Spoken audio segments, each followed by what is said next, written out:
ನೋಡೋ ಅಂತದ್ದು, ಯಾವುದೇ ಮುಜುಗರ ಇಲ್ದಿರ ನೋಡೋ ಅಂತದ್ದು. ಆಮೇಲೆ ಎಲ್ಲರಿಗೂ ಪ್ರತಿಯೊಬ್ಬರಿಗೂ ಕನೆಕ್ಟ್ ಆಗೋಂತ ಒಂದು ಫಿಲಮ್ ಇದು. ಬಹಳ ಚೆನ್ನಾಗಿದೆ. ಇವ್ರಿಗೆ ಮತ್ತೆ ಇವ್ರ ತಂಡಕ್ಕೆ ಎಲ್ಲರಿಗೂ ಆಲ್ ದ ಬೆಸ್ಟ್. ಈಗಿನ ಜನರೇಷನ್ ಅಲ್ಲಿ ಎಷ್ಟು ಕಷ್ಟಪಟ್ಟು ತಂದೆ ತಾಯಿಗಳಾಗ್ಲಿ ಯಾರಾಗ್ಲಿ ಮತ್ತೊಬ್ಬರಲ್ಲಿ ಕಷ್ಟಪಟ್ಬಿಟ್ಟು ಅವ್ರು ಜೀವನ ಮಾಡೋದೇ ಒಂದು ದೊಡ್ಡ ವಿಷಯ.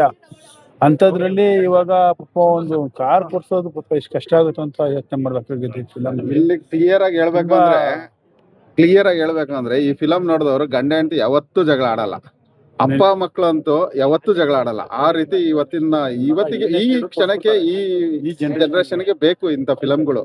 ಇಂಥ ಫಿಲಮ್ ನೋಡಿದಾಗ್ಲೇ ಎಮೋಷನಲ್ ಆಗಿ ಯಾವ ತರ ಕನೆಕ್ಟ್ ಆಗುತ್ತೆ ಅನ್ನೋದನ್ನ ಈ ಫಿಲಮ್ ತೋರಿಸ್ಕೊಟ್ಟಿದ್ದಾರೆ. ನಿಜವಾಗೂ ಇಂಥ ಫಿಲಮ್ ನಿಜವಾಗೂ ಪ್ರತಿಯೊಬ್ಬರಿಗೂ ರೀಚ್ ಆಗ್ಬೇಕು. ಅವಾಗ್ಲೇನೆ ಈ ಫಿಲಮ್ ಸಕ್ಸಸ್ ಆಗೋದು. ಇದೇ ಫಿಲಮ್ ಬೇರೆ ನೀವು ಲ್ಯಾಂಗ್ವೇಜ್ ಅಲ್ಲಿ ಮಾಡಿದ್ರೆ ಆ ಸೂಪರ್ ಡೂಪರ್ ಹಿಟ್.